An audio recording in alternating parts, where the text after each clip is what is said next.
The president now has signed off on that authorization to slap upwards of $60 billion worth of tariffs on Chinese goods, namely in the steel, aluminum areas here. He did not outline which specific firms or parent companies in China. Remember, they're all joined at the economic hip here, which would be cited and which would be punished here. Remember, governments don't pay those tariffs. You do.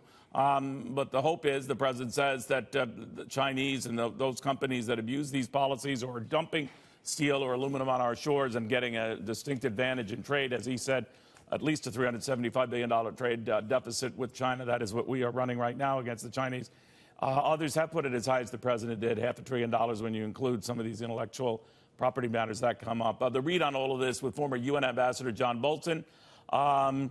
Ambassador, what are we looking at here? The markets have been kind of, on tenterhooks about this, thinking that this is going to keep escalating and escalating. Kevin Brady, the House Ways and Means chief, echoing that. Orrin Hatch has echoed that. These are Republicans who are concerned. Are you? Well, I think it depends on whether it gets China's attention. I think the point the president made, particularly on the piracy of intellectual property, is important.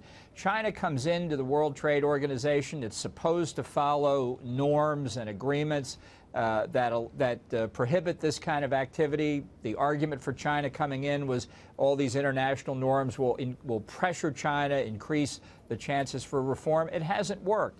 So I just want to know what the response is. They're stealing our intellectual property. They're abusing, they're following mercantilist policies in what's supposed to be a free trade environment. And our response is we're just supposed to sit there. Is that the answer? I don't buy it. I am a free trader, but I don't think that means just getting pounded into the ground when another country does not abide by the commitments it made. We abide by our commitments with such scrupulousness it would astound people. China hasn't come anywhere close, and our answer is we just sit and take it. I don't get that. Before I follow up on that, I just want to let folks know back at home that the House has approved this $1.3 trillion spending measure that now goes to the Senate, where it is not necessarily a short deal here.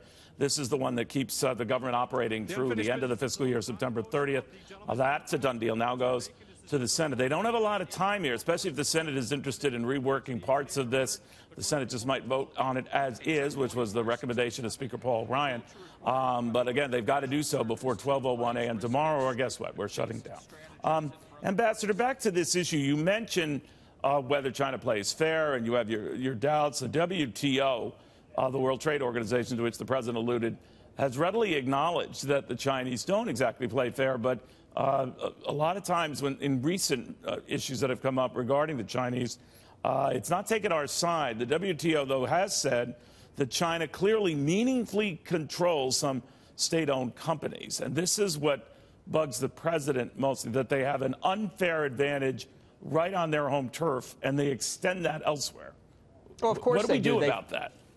Well, so far we haven't done anything about it. They subsidize their domestic corporations. They discriminate against foreign investors and traders. The president said their judicial system is utterly biased against outsiders in favor of the local team. And this has gone on all the while China's been getting the benefits of being in the WTO. Now, the only argument I've ever heard is, well, on balance, if China wants to subsidize its industries or do this or that or the other thing, their people will suffer and ours benefit because we can buy the imports at lower prices. The reality is China just doesn't have the same concern for its citizens' welfare that we do in this country. And even beyond that, there's simply no excuse for the stealing of intellectual property, forced technology transfers, it's sometimes called.